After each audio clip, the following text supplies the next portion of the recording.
Friends, welcome to the 52nd lecture on advanced steel design. We are going to continue to discuss the lateral torsional buckling.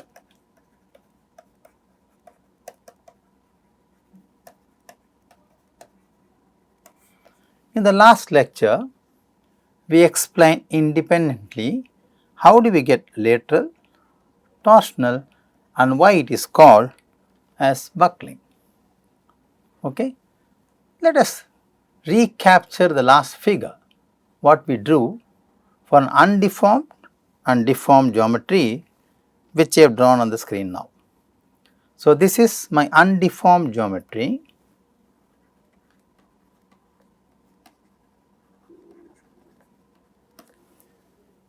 and the second figure what you see is the deformed geometry.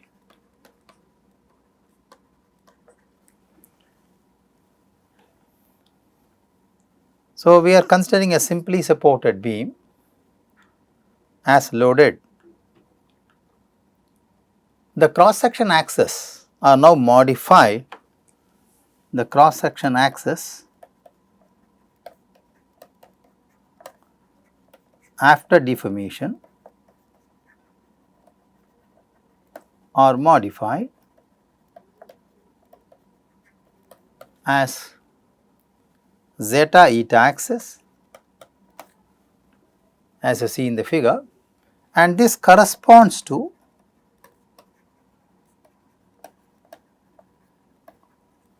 zy axis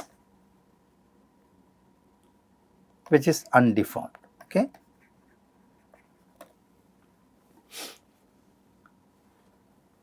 Let us also understand that u and v are coordinates of the CG of the section which will now designate the new position after twisting. Okay. Now, having said this, let us look at the deformed geometry where the CG point is shifted to C prime and the rotation is phi. So, now let u and b are marked as minus u and minus v, because you know the positive x and positive y are in the other direction as you see here. So, obviously C dash is displaced in the negative coordinates of x and y respectively as u and v as shown in the figure. Okay. Now, the twisted cross section, the face of the twisted cross section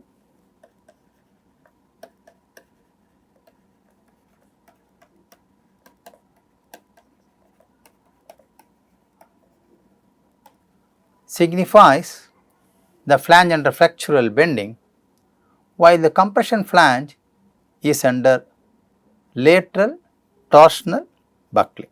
You know, it is a simply supported beam. We can very well see from the figure that the compression flange is under lateral torsional buckling, whereas the other flange is under flexural buckling.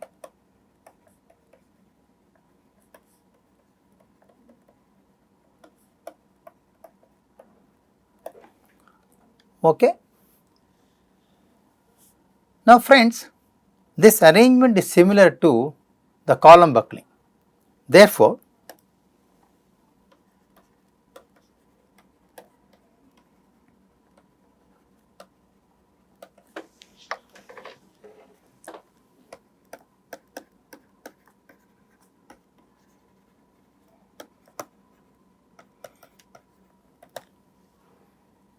so elastic buckling equation can be derived for a simply supported beam. Okay. Now, let us consider a double symmetric I section.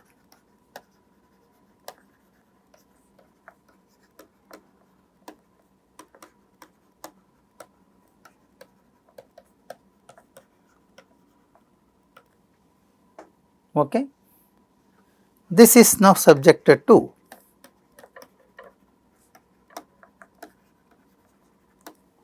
uniform moments at the ends.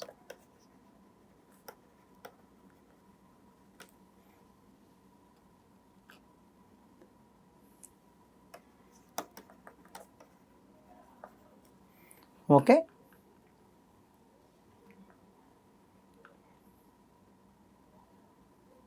So, let us see this figure.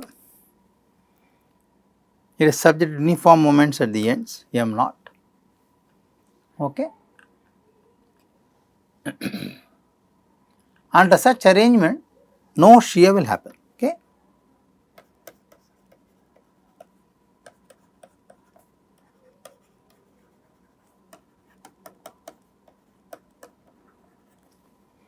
No shear will occur. So, the xy cross sections, cross section axis and the z axis are marked as shown in the figure. So, xy is the cross section axis and z is along the length of the member.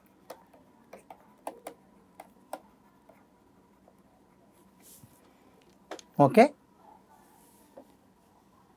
Now, let us look into the bottom figure where I am marking the components of the end moment. So, these are the components of the end moment.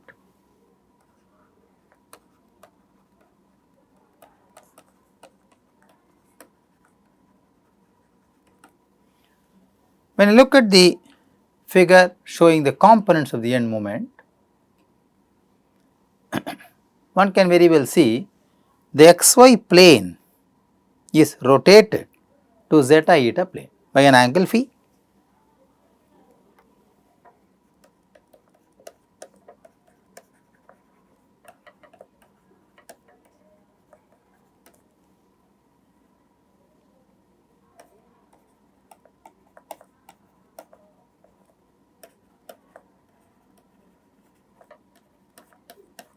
Correct?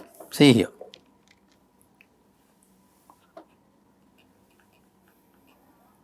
Okay. Now, when I try to mark the moment components which will account for lateral torsional buckling, so these are the moment components. So, now I can say what are the components of the moments which will add up to LTB.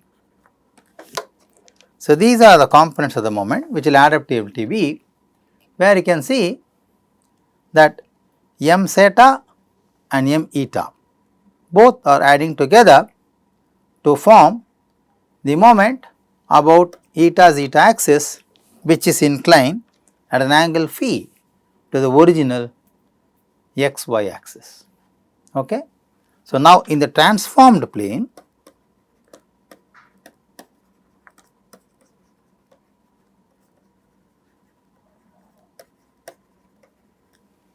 what is the transformed plane? I should say zeta eta. The moments can be resolved as follows.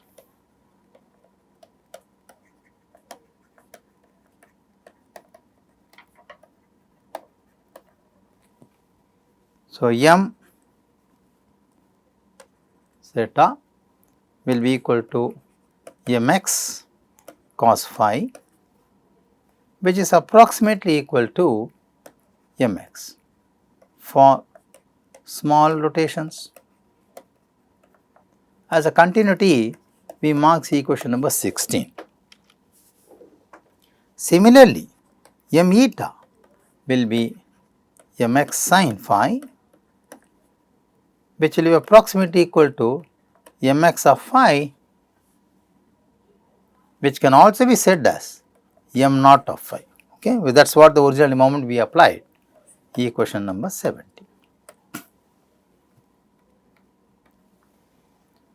Now, the torsional component is resolved as below.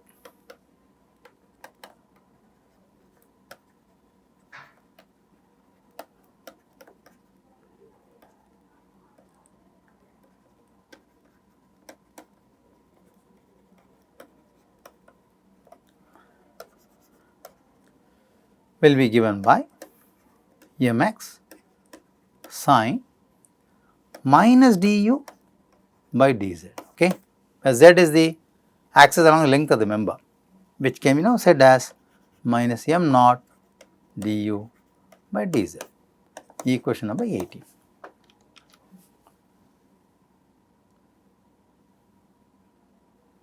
So, one can very well notice here mx is replaced as m naught because m naught is the end moment acting about the xx plane. Now, in the plane of bending,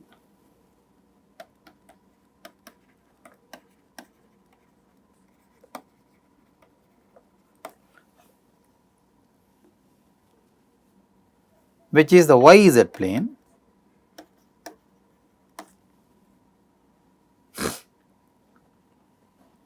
we can now write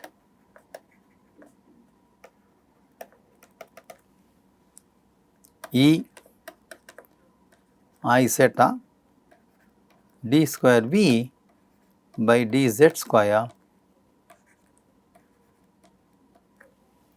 will be m zeta, equation 19.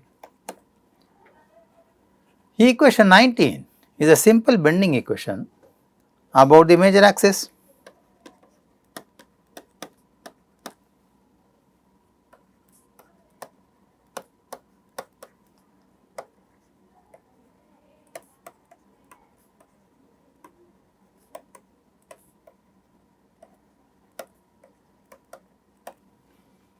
Okay.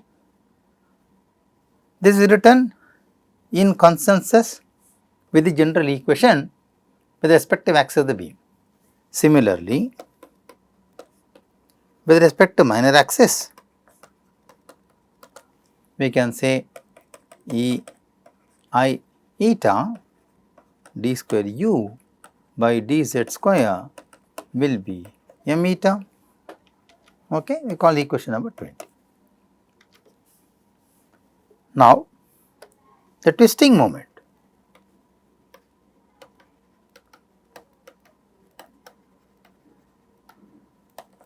is given by Gj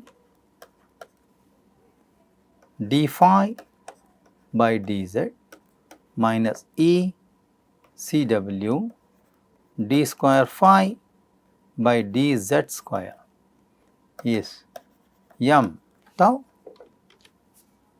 is equation 21.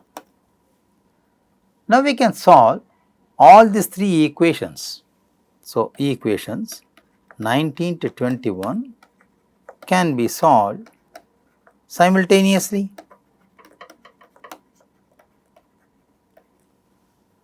And we can apply respective boundary conditions for the simply supported beam. The boundary conditions will be applicable to the simply supported beam,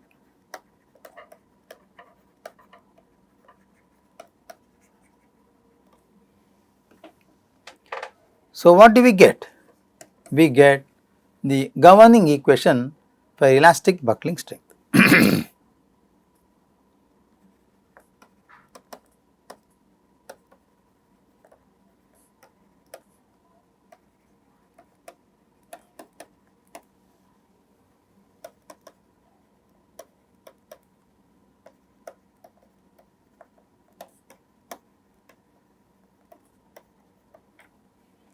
Okay. This was given by Timoshenko and Gere.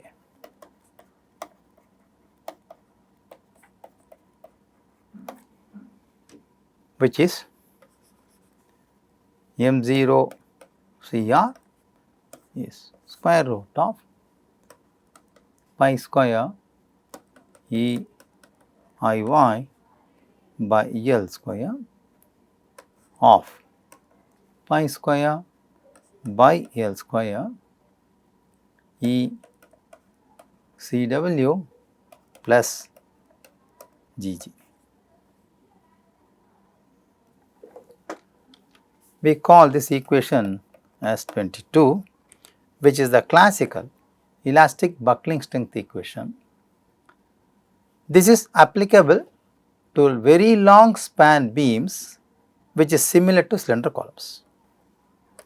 Equation 22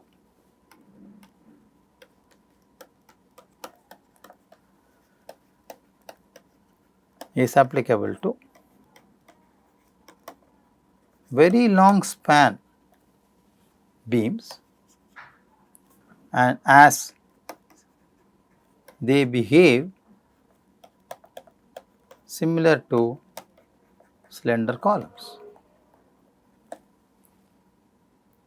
Short and intermediate span beams will not be applicable or governed by equation 22. So, we can say equation 22 is not applicable to short and intermediate span beams. So, friends, the elastic buckling strength equation, which is governing the lateral torsional buckling, is applicable to long span beams. Okay. Now, let us see what is the mechanism behind lateral torsional buckling as explained by Eurocode.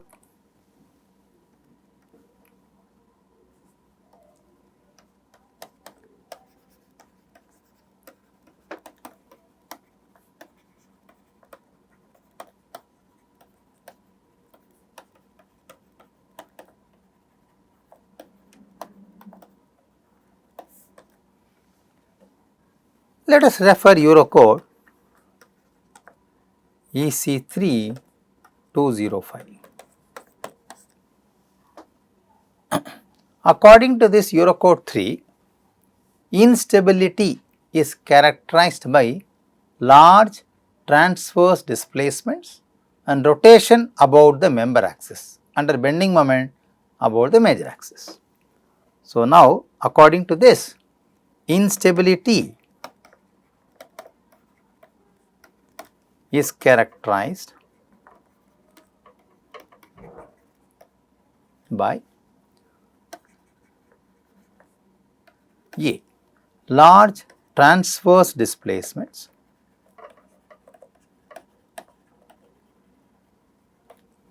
and rotation.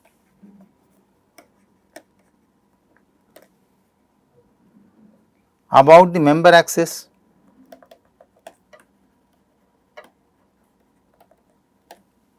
further bending moment about the major axis. As per our figure, it will be y axis, is it not? This is very clearly explained by Hoagland in 2006. This instability phenomena involves lateral bending and torsion of the cross section. So, this involves two aspects. One, lateral bending about ZZ axis. Z axis is the length of the member axis, please understand that. 2, torsion of the cross section.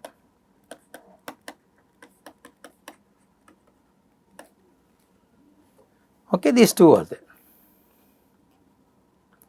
We will try to represent this graphically as you see here.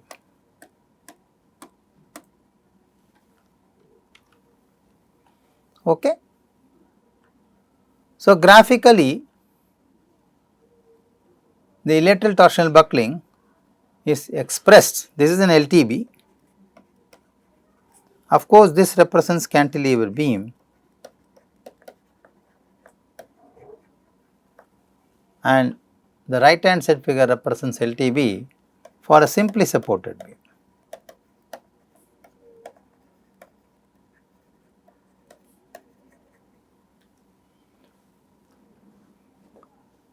Now, in both these figures one can see that the beam is subjected to constantly increased loading in the major axis bending. If the beam is slender, it may buckle before the section capacity is fully utilized. This buckling involves both lateral deflection, this buckling involves both lateral deflection and twisting. This involves both lateral deflection and twisting.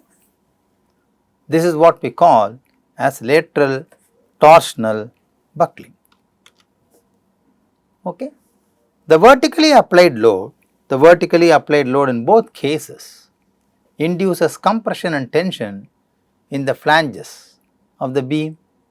It causes deflection of the compression flange and enables laterally swaying away from the original position. Okay.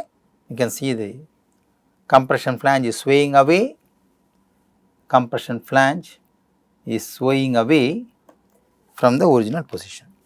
We call this phenomena as lateral torsional buckling. On the contrast, the tension flange tends to keep the beam straight. Okay. Look at figure 16. On the contrary,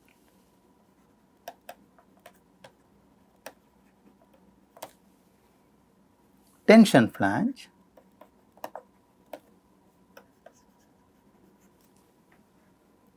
tends to keep the beam straight.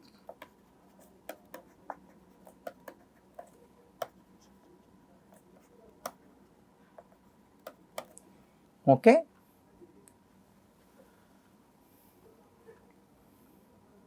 This lateral bending of the section creates restoring forces that oppose the moment because the section tends to remain straight.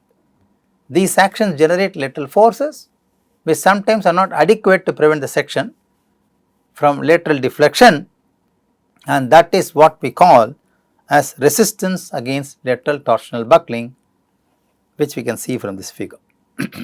Okay. Let us see what is the torsional effect under such situation. Now, the forces in the flanges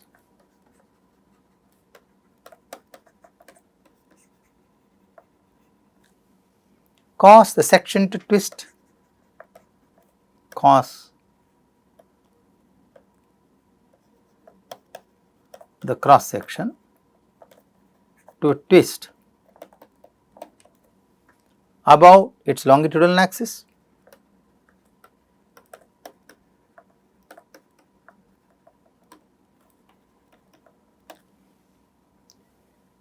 It also enables lateral deflection. That is what you see in the previous figure. Now, the twisting is resisted by the torsional stiffness of the section.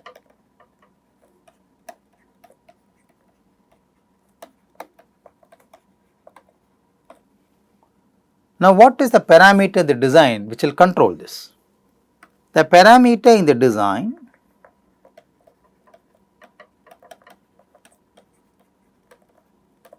which controls this aspect is the flange thickness.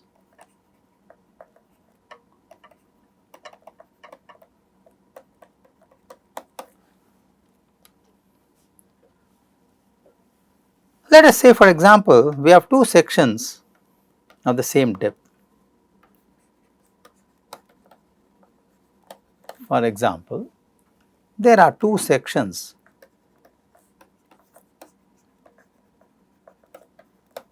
of the same depth,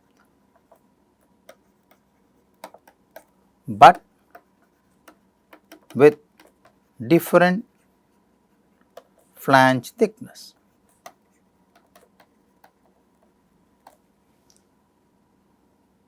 Now, let us say larger TF, lesser TF, thickness of the flange. The larger TF shows high bending strength.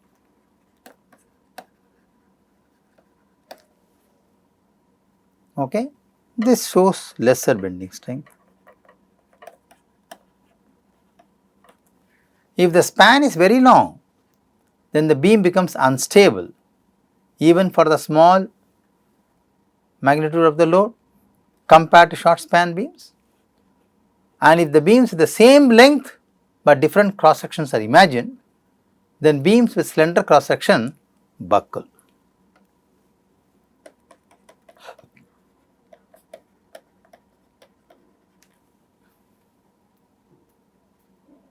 Okay. So, it is a very classical example where if the thickness of the flange is not sufficient enough to restrain or offer enough torsional resistance, the section or the beam will fail by lateral torsional buckling. This is a photograph of a bridge girder failure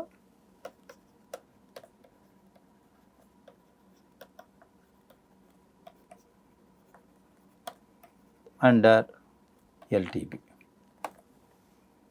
Okay. One can very well see the twisting of the cross section and the thickness of the flange is phenomenally lesser, which cannot sustain or offer enough torsional rigidity to this. Okay. So, now in controlling LTB,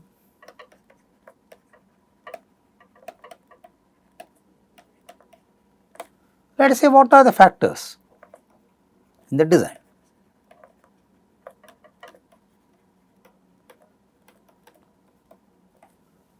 One, of course, the beam span. If it is too long, then it is dangerous. 2, the cross sectional shape. So, friends, even to control LTB, we are anyway aiming at form dominance. Okay, we are looking for the effective cross sectional shape for controlling LTB. So, now there are various factors which can contribute to control LTB. Herman et al. 2014 gave a very interesting list.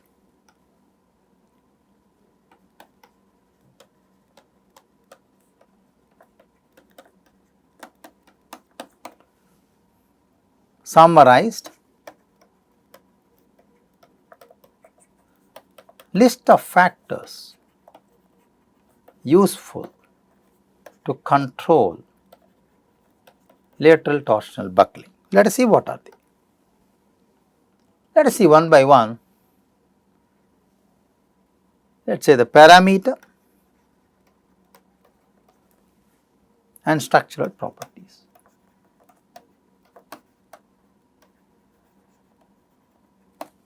Let us start with material properties. So, material can be useful in controlling or offering resistance with high shear modulus and with high modulus of elasticity. So, it can offer you a very high G and E value. Then the next parameter is the cross sectional dimensions.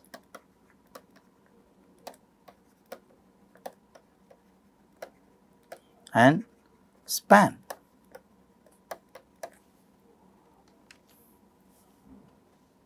So, now the structural properties governed by this will be torsional constant,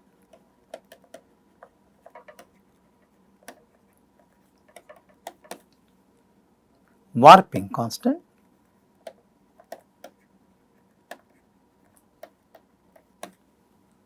and moment of inertia about the minor axis. Let us say IY. The third factor which contributes to LTB is the boundary conditions, or I should say support conditions. When you look at the support conditions, they can contribute or they can initiate bending, about major axis. They can also sometimes initiate bending about minor axis. They can also cause warping of the cross section. Okay. The fourth factor is a load. So, depending upon the type of load, whether it is uniform distributed load, whether it is concentrated load, etc., one can also result in lateral torsional buckling. The next is the point of application of load, where the load is applied along the length of the member and along the breadth of the member. Okay. So, these factors are very useful in designing the beam to control the lateral torsional buckling, and that can be avoided. Now, if you ask me a question, what will be the factors that intuit very high lateral torsional buckling? Let us ask this question. What are the factors that can cause very high chances for lateral torsional buckling? Okay, very simple. There are about 5 factors. We will take an example of an I section.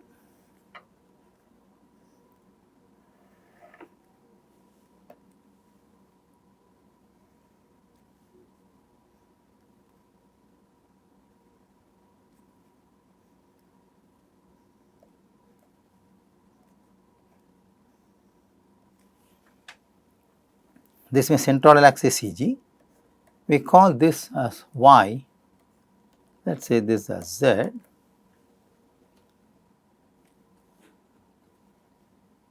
So, if the section has low flexural stiffness,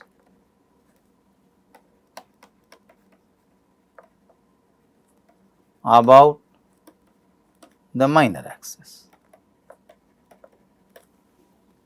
that is, if EIZ is very small, it can cause LTB.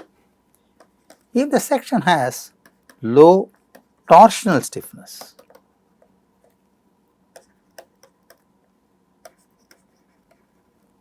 that is GIT. If the section has low warping stiffness, which is EIW,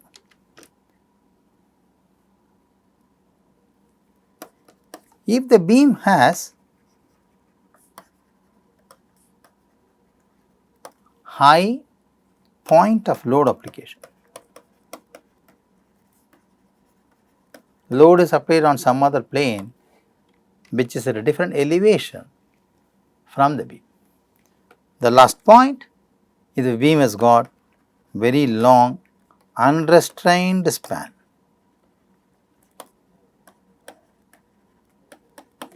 Okay. So, these are the factors which will definitely cause very high chances for lateral torsional buckling.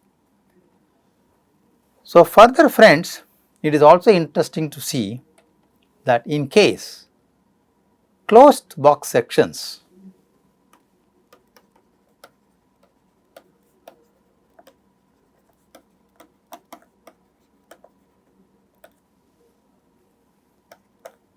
LTB does not occur.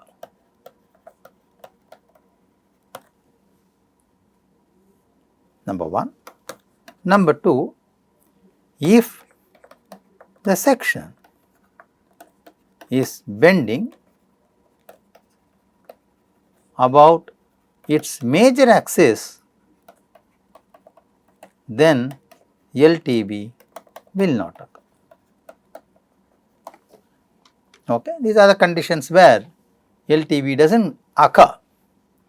Now, the question comes, what precautions, what design controls we can exercise to prevent LTB in the design. So, what controls can be exercised against lateral torsional buckling? For preventing lateral torsional buckling, the control factors what we discussed in the previous slide are very interesting and very useful. For example, one of the most commonly used technique is to choose a cross section with high flexural stiffness about the weaker axis. So, the most commonly used tool is to choose a section with high flexural stiffness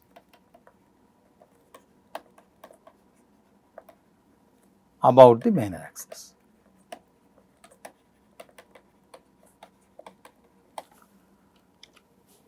Alternatively, admitting the load with a lesser magnitude or providing lateral restraints for the compression flange can also prevent LTB.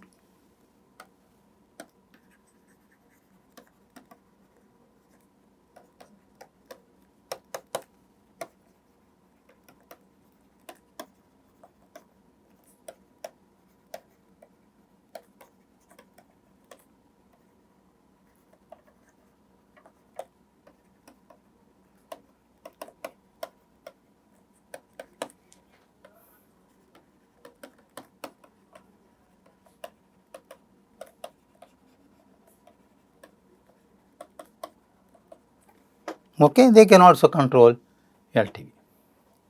Lateral torsional buckling is only possible in major axis bending when the corresponding minor axis about corresponding stiffness about the minor axis is weak. Okay. So, the control point is LTB can occur only when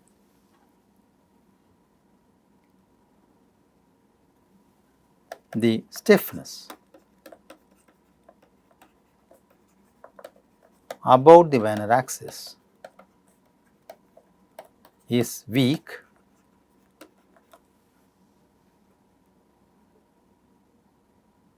and the bending is about major axis.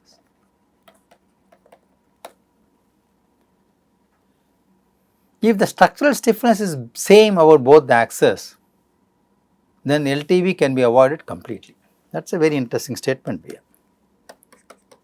If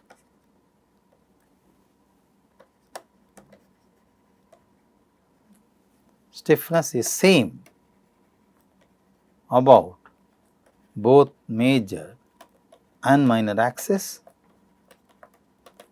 then LTB can be totally avoided.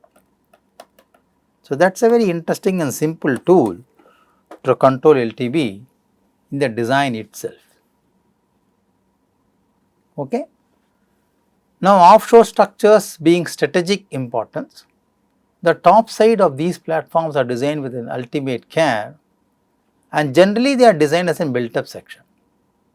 So, that is one of the important reasons. So, built up sections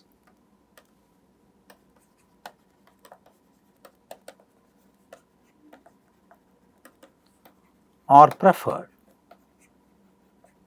because one can achieve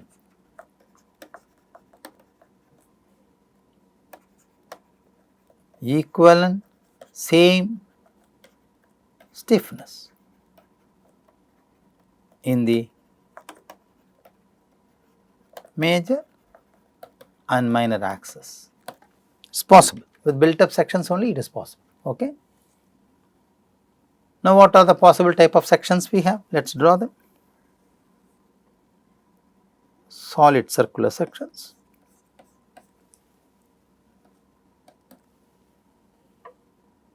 if we have an I section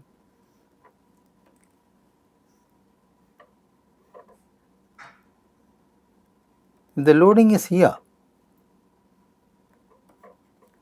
then it is okay. If you have a box section,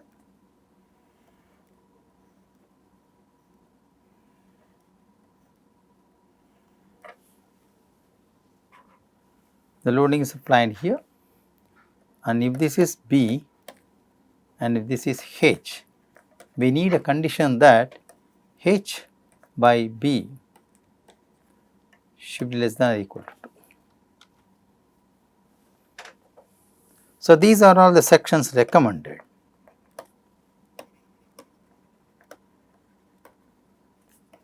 to avoid lateral torsional buckling.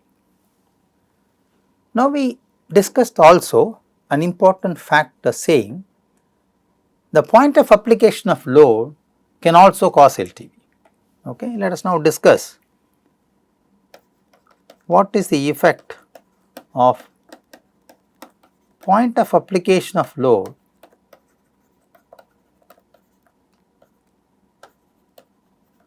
in LTV. The loads, even with lesser magnitude, can minimize the chances of occurrence of LTV. Therefore, when the load is applied at the bottom flange, it causes a beam considerably more stable than the load applied at the top flange. So, load applied at the bottom flange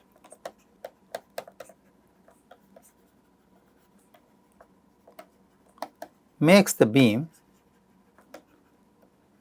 more stable than the load applied at the top flange. We are talking about simply supported beam. Okay.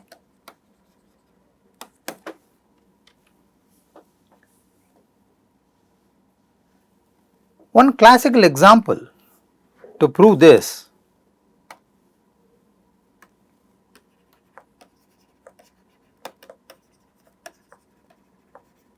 is the crane gantry. Please look at the crane gantry girders. You will observe that the wheel loads are transferred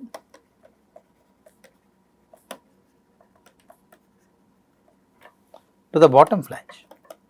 You can notice that whenever you go to any heavy industrial system, please see the crane gantries are designed in such a manner the wheel loads will always rest on the bottom flange and not on the top flange.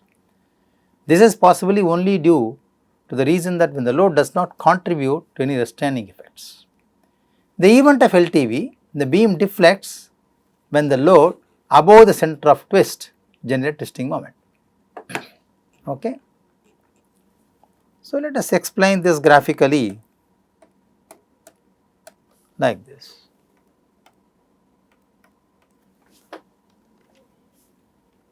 Let us say if you have a section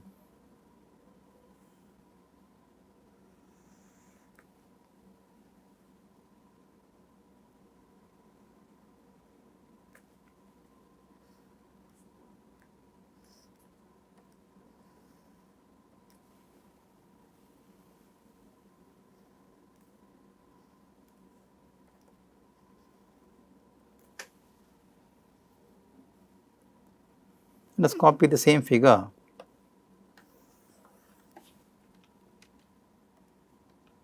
here.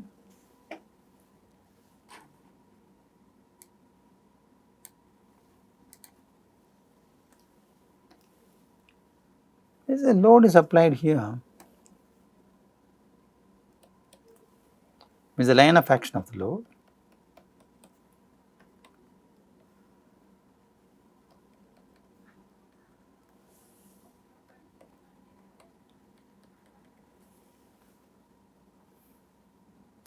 So, CG, let us say this is UY and we call this shift as phi. This is the load P. So, the additional moment cost in this case will be the load P into UY. Imagine that the load same is applied at the bottom flange. It is applied here and it is the same shift.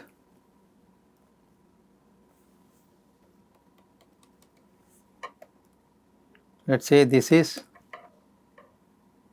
uy and the rotation is same. The additional moment cost in this case is minus F into uy. Okay, because this is causing an anti-clockwise moment, whereas this is causing a clockwise moment. So, point of application of load can also cause interestingly the lateral torsional moment. So, one can see from this figure when the load is applied in the bottom flange, it tends to stabilize the section.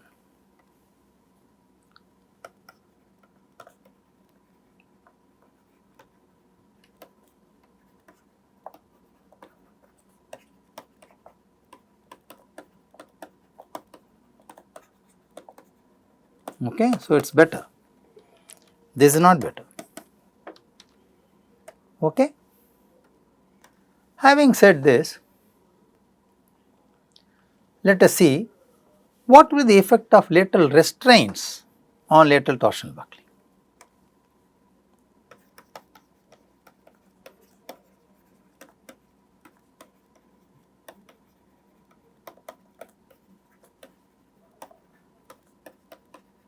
These are design parameters, design aspects. Okay. So, very interestingly friends, if you have an I section,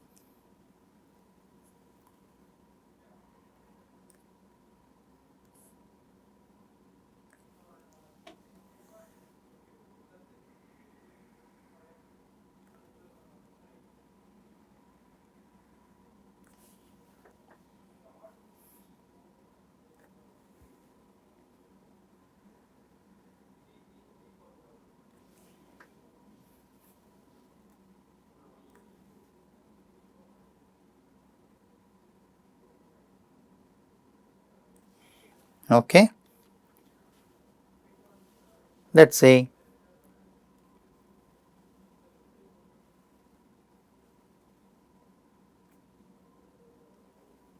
so I can we simply say there can be similar I sections like this, which are arranged in parallel arrangement like this. Okay. We are talking about lateral restraint often to the system.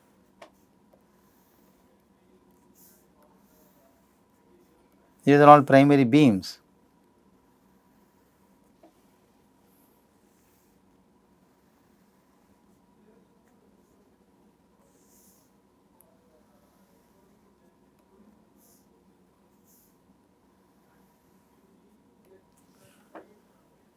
What we can do is we can put lateral restraints in this direction.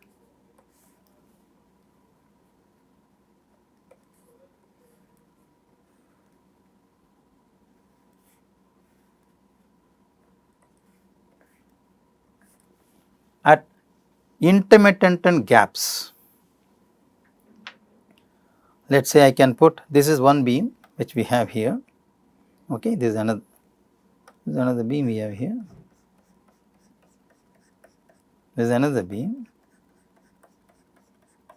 okay. So, we can put the lateral restraints between these two at equal gaps.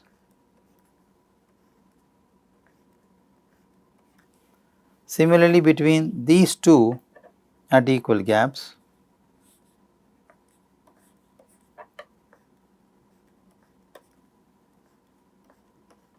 and so on, and between beams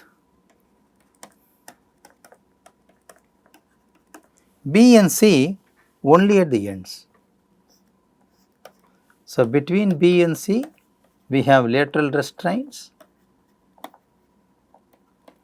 only at the ends. Between AB, CD, we have at equal intervals. So, I can provide the lateral restraints all along the length of the beam at equal intervals. That becomes a spacing of this lateral restraint. They are called intermediate bracings.